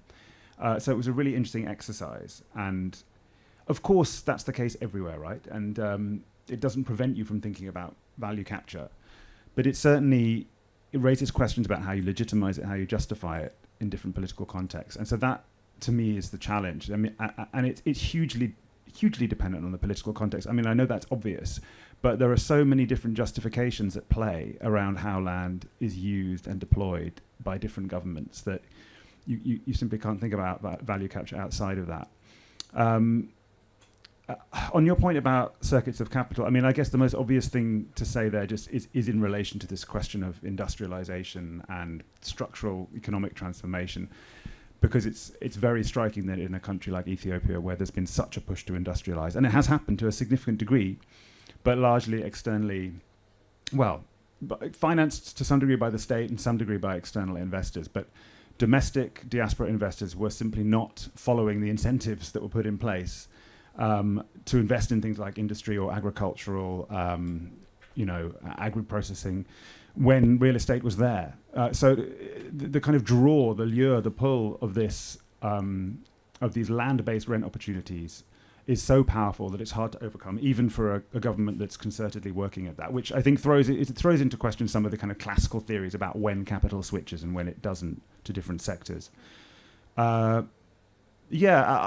I guess I'll leave it there for now, because I don't want to take up too much time. Oh, so thank you for, yes, your reaction is really interesting. And actually the game of actors is really, for me, it's really important, and we are studying with GPE, Urban China, and I mean with Richard, we've got a project, and the French team are looking to this, how the actors anticipate and look at the project. And I shall say that there's very different positions. The developers catch the opportunity of having lands, because land is scarce in Paris, and with the new regulation of no land take, the governments with an S, any kind of government, will avoid giving building permit on natural areas. So the idea is to concentrate the development on built place, and stations are an opportunity for developers. And even if maybe they will make more revenue or capture the value, but at least they will get access to the land around the station. For the municipalities, maybe for this train company, this I believe, I shall say that, well, my colleague has gone, so I can tell my own opinions. I think that this company wants to make this flagship project around the station, just to show that there are this amount of money spent by taxpayer and all these people are worth paying, and they want to show something. So I'm not sure that they're obliged to do social housing, but by the regulation, the French regulation. But if they can get more money or show that something is happening, and maybe public projects are very too long to go out, and so that may be another reason for them to intervene on the market, to go quickly, to push. And I'm afraid all this building might be vacant. I wonder. So the experience of Beirut show that there may be too many buildings. So maybe the company will get some more money, but what about the occupancy? The municipalities are very different and look at very different value of land, because you put the question of the value. For some municipalities in deprived areas, they would like to take the opportunity to give more mobility to inhabitants and expand their employment possibilities. Other municipalities will just try to follow the market and take opportunities. It's the place on the western part. They could take the opportunity to have more business, because business can pay. And so they will take opportunity. And other municipalities will just follow the market, try to orientate the market, or maybe they will be overwhelmed. We don't know. So the value is obviously, the value of land is obviously very different according to different stakeholders. And I don't speak about households. Households, they are capped. I don't know, but they're not really acting. The developer will give them a lot of money, so they will be, okay, it's great.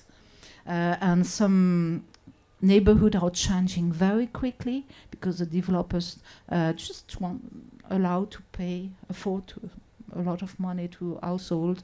Some would like to keep their own, but the market is very strong before household, and I'm not sure we have got this activist, at least in normal middle neighborhood. They are activists in deprived areas, but in normal, I should say, medium neighborhood with middle class people, I'm not sure they do something against or pro this project.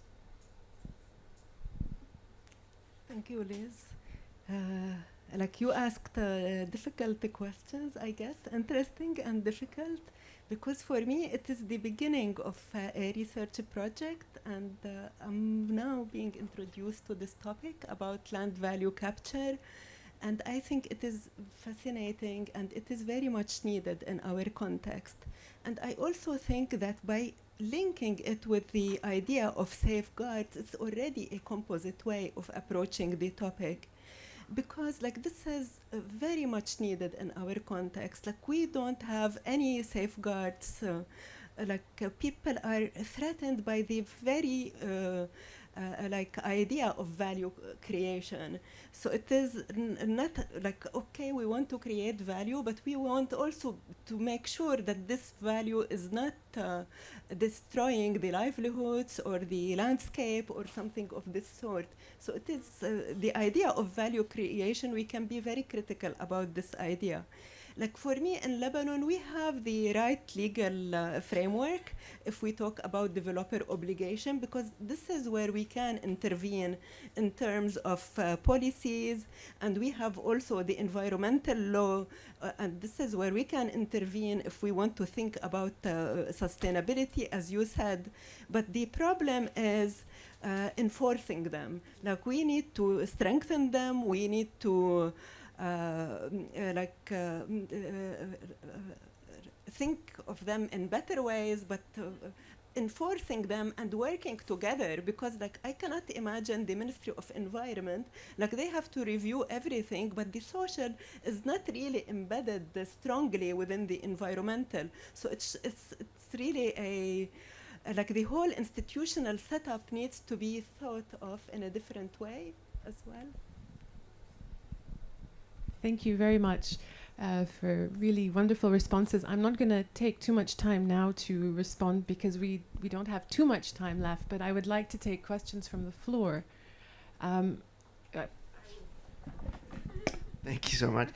This is fascinating. Thank you all so much, all four of you. Really just provocative and helping me continue to constantly refine a lot of these issues and the importance of refining what we're talking about.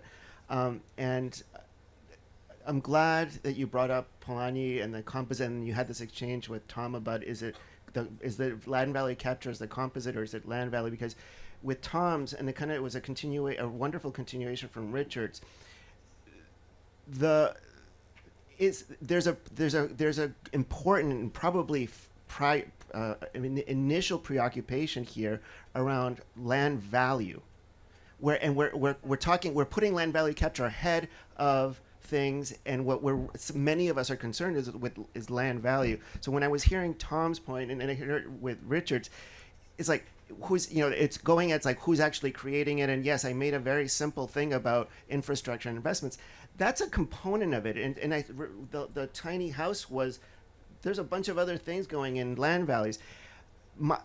From the Lincoln Institute's perspective, we raised the question of how is value created in order to figure out if there's a policy initiative with a concern for municipal finance. And so I'm concerned with municipal finance because without that, then we can't finance some of the things from a government's perspective. And then land value is important because if there's land value and there's creation, there's a relationship to what we're investing in, we have an answer to a policy prescription for something. That's where land value capture with some of the tools comes in, but it's not the end-all be-all of everything. So the question to Tom is really in your research, which is fascinating in those cases where you're clearly working in a context where it's not that land value isn't being created, there's a huge amount of it, and it's not, and you're right, it's not that the state's creating it, it's being created. If that's the case, why are you asking, why would we want to ask how is land value created in this context, and what might be policy implications for it? Then Sonia and Mona's presentations is great examples of the flip of what I was saying yesterday about the challenge of ignorance. You both exemplified cases where there is not a lack of ignorance, a very keen understanding of how land values are creating and how to manipulate the planning process, however formal, to those ends, which is really scary for the reasons that you were. It's a much more subtle in Sonia's case when you were saying, are we going to plan stations closer to private property where we can leverage it, or would we do it over public property, but we won't be able to capitalize on the increments because it's public property? So to what extent, the question is, in your research, or are you in conversations with people that would help us understand, and this is the same with Mona, from an anthropological, sociological perspective, how do we get into and understand the intentions of some of these actors around their understanding and the relationship between land values and planning? And in Mona's case, it's very clear. It's like the siting of one place to another, or just the simple of redesigning of a corner of a beachfront. I'm fascinated by that because that intention is also, from a policy perspective, would help us. Like, how do we work with policy context or an institutional context where it's being done not necessarily for good? as a planner, we want to avoid that because it actually also weakens planning as a discipline and as an intervention, which goes back to like it actually undermines a lot of the things that I think we care about. So in a sense, for all of you, from Tom, what's the policy implication if land values are created the way you're describing? And then for both Sonia and Mona, given the context that you're talking about, what would be some policy implications for the context in which you're working in? Thank you for 3 great presentations. I just wanted to check 2 things. The one was I didn't hear it come through. Maybe I wasn't listening clearly enough. But really, the impact specifically of planning on land values. So I mean, I'm hearing quite a lot about the private sector, international donors, but government's not absent in this process. And so how do we begin to factor that in? Now, we know that the private sector understands this. And I mean, I was listening, Sonia, to your story about how value gets lost. And I'll share a story from Cape Town. The V&A waterfront is put in a bid to redevelop the foreshore, which is essentially a small stretch underneath 2 bridges. Part of their bid included that the land would come unzoned from the city side. So they didn't want them to rezone it. They didn't want any preparations because they would do it themselves. And in the process, they knew, and this was once they'd purchased the land, because at that point they would create so much value that they would then be able to do X, Y, and Z. So whereas, you know, the city in other instances might say, actually, we will do the site preparation in advance, we will create value, and then we will be a lot more conditional about that. So developers are very clear, they understand this. And so at the end of the day, who wins from essentially the additional value that's being created? Then the other question I wanted to ask was just around land leases, because we've got a long history of land leasing, and more often than not, land leases tend to be kind of pitched really, I think you spoke about a once-off charge, but there's the more regular fees that do come in from a leasing agreement. We've got examples in Cape Town of golf courses being rented for 1,000 Rand a month, which is what? It's like, Tadi, you can work out the dollar exchange. So what is, huh? $50 a month for a golf course centrally located in the city centre. That was set years ago. So the question is that how do we then adjust those leases to then be able to respond to changes in markets? And I don't think municipalities know how to do that. We're sitting in other examples in the country as well where they're saying, you know, the land values have gone up in the surrounding properties, but now we don't know how to adjust these back. So essentially, the private property owner is walking off with a really good deal because they've got below market related rentals. So again, does that go against the principles of land value capture in that instance? Or would we then consider that differently if it was, for example, for social or affordable housing? Yes, we probably would, but if it's for a commercial, maybe not. So yeah. We also have a golf course, and they pay $1 a year, is it, for rent? Something like that, yeah. Thank you guys for the presentations again. And I just have a question that kept running through my mind, starting with Tom's provocation. Do we really need land value capture? Isn't property taxation just as good? Is that what we really need? And it got me thinking about why have I been so excited about LVC? And I want the conversation to happen here in Beirut. And to my mind, what is a very big difference, I think, and I'd love to hear what others think, is the performative dimension of LVC. The fact that you can make people dream that if you capture that value, you can reinvest it in the public. And there's that dimension that it's maybe done at a more local level, at a more visible level, more intentional vis-a-vis the city. And then as I was thinking about that, Sonia was presenting her case and saying that we can't use, I think you said it's a forbidden word, LVC. And it got me thinking that in your case, because you also talked about being able to pay for the project, that actually LVC is being brought on top of other taxes as a disciplinary measure, actually, as a financing disciplinary measure in a context where actually the state used to pay for public transport amply and used to collect enough taxes from the rich to pay for it, and now we're seeing something different happening. So it got me thinking whether in different places, this actually may be being used in a very different way. And we need to be careful about the moment it's introduced also, and the context. And maybe, I don't know, but just wanted to point out this and see if there's, if it makes any sense, yeah. Thank you. Yeah, I mean, there's so much food for thought, and I mean, maybe I'll start with your point, Mona. So, just to be clear, I'm not anti land value capture, and I'm here for the same reasons, because I'm excited by it, and I want to know, I want to figure out what's possible, because it's been so hard to reform property taxation in a lot of these places, because politically that's also like, you know, you're directly, visibly hitting people's number one assets, and actually, if there are other ways of doing this, great. So yeah, and I think it probably is possible in some contexts where it's really hard to implement a decent property tax system to do some other things. So I'm kind of intrigued as to what those might be in different cases. But a lot of those arguments around which you might make for land value capture about how you're recouping the public investment and you're going to spend it, and have been made, you know, in places like Lagos when they reformed the property tax system. And in some ways, even though it was a really big battle over a long period, the long-term gains are great, because it, in theory, captures so much. So, yeah, I guess the question is sequencing, when to do which thing.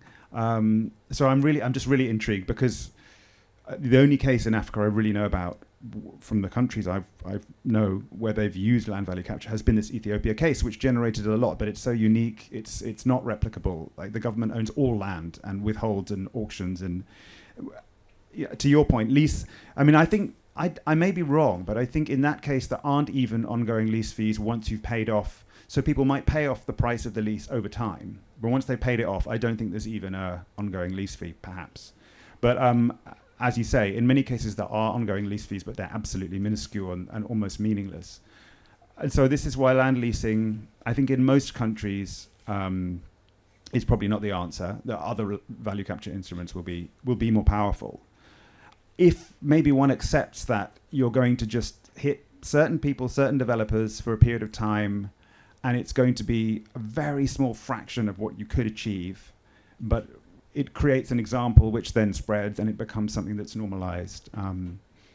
Yeah, so lots to think about that. I mean, to Enrique's point on why do we want to know how land value is created and what are the implications? I think that's exactly what I was sort of asking without knowing the answer.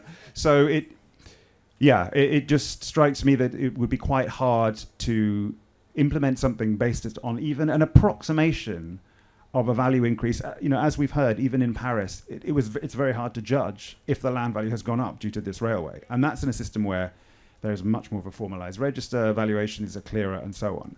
So the idea that you could do that in a context where so much is informalized and so much is off the books, it seems highly improbable. Then you sort of think, is it worth it? So, but learning about the full range of instruments, thinking small and growing, I think maybe, while also working on property taxation, you know, not to put that aside. I guess that's my only concern, that it doesn't get left out. You want to speak first? Sorry. I don't have answers, because I haven't thought enough about it, but I think maybe when we think of land value capture and the planning implications, maybe we need to think of planning first. We need to have a vision for the city that we have. Yesterday during your presentation, for instance, I was looking at some of the examples you're showing, and I was saying, okay, they work because they have a master plan, they have a planning regulations, and this is why it can be successful. But here it is completely different. Land use planning is not well defined in many areas, even in cities, and we don't have a vision which is a shared vision among the main stakeholders. And if we have, it might be old or irrelevant. So I think these should be our starting points, to have city strategies and shared goals, objectives, and even projects. It is now, when we think strategic planning, it is a project-based approach. And the municipalities embrace this approach because they know it comes with funding. Like if they have a strategic plan, it is so likely that an investor will come and say, take the money and do a successful project which generates revenue, and this is fine. So I think when we start from there, it is easier.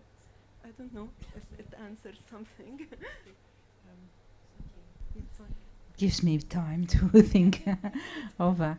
Maybe I won't answer all the questions, but I think the link between land value and planning is very important in our politicians' strategy.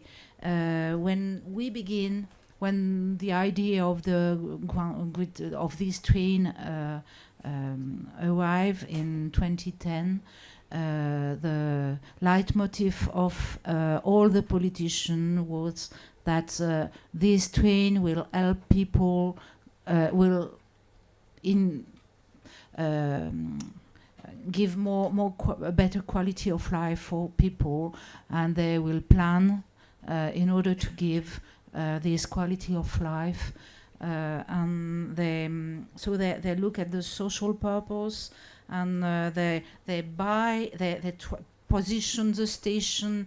They say, well, in deprived areas, I didn't show the map, but there's a lot of deprived areas around the station, and also on public properties, in order to buy, not to buy the land at a high price. So the objective, the announcement was social, and they tried to do this. Maybe they plan to do this. But after, well, in the recent year, maybe the idea has changed. I don't know exact. I know that the cost, well, has increased, and they may have this new, well, objective to get more money, but also they change all the people in this company, and they high developers. So developers from the private get into this public institution. So maybe they think that getting advantage of what's happening was good for the public interest. I don't know, at least for the public cost. So that, and they change their mind, and they develop land. It's funny because I read a work from a student who explained how an old station in Paris have been developed, and it was exactly the same pattern. They bought land at a cheap price, and then they developed the land in order to pay. But of course, when developing the land, the high-income people will come, and it changed the social pattern. So what will happen around the station? Of course, it is new, so it's more expensive, and it will change the social pattern. But there have been a change in the way of planning, and this planning, I don't know if the planning will increase the value, or whether the planning take advantage of the macroeconomic increase of land value. That's the core of the question for my point of view, my analysis.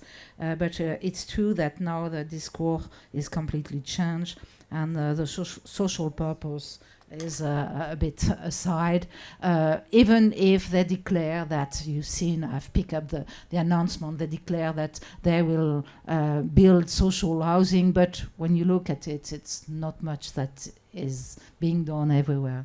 So first answer. The second answer about this forbidden word, and I think that the French discourse concerning land value capture tries to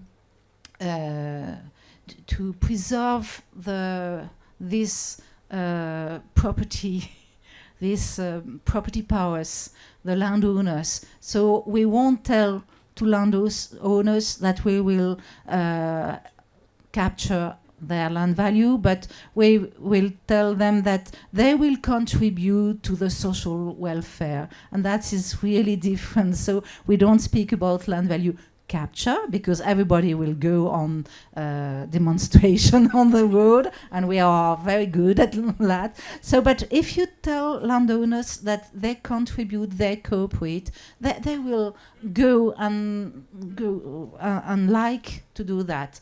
And also we have this long tradition of public launch projects, cooperation zone, and when the public design the development on a zone and then ask developers to contribute. It's not landowners, it's developers. And at the end, we have a brand new project for everybody. And we, even if it's complicated because you have to ask people, there's some participation from the public. It is long and complicated, but people do admit that it goes well at the end. And not the land value capture, but the cooperation on the share of land value is already accepted by everybody. Now we're getting in another way, and I think there's a very strong difference in the way of developing the city. We want to do it with this public-private partnership, and also there's you told yesterday, Enrique, about you pointed the capacity of the people, and now what is really interesting, you've got people who used to work in the public sphere, in public institution, they go to the private sector, and public from the private sector go to the public sector. So they know how to speak together. So we need not. We need public and regulation, but maybe people know how to work together, and so they need not to have this public launch project. They can do it by themselves. And also there's a lot, now we don't have to develop natural land, but to reconstruct land. So also it's more complicated, and you maybe this need more cooperation. I don't know if, well, we will have time to discuss it.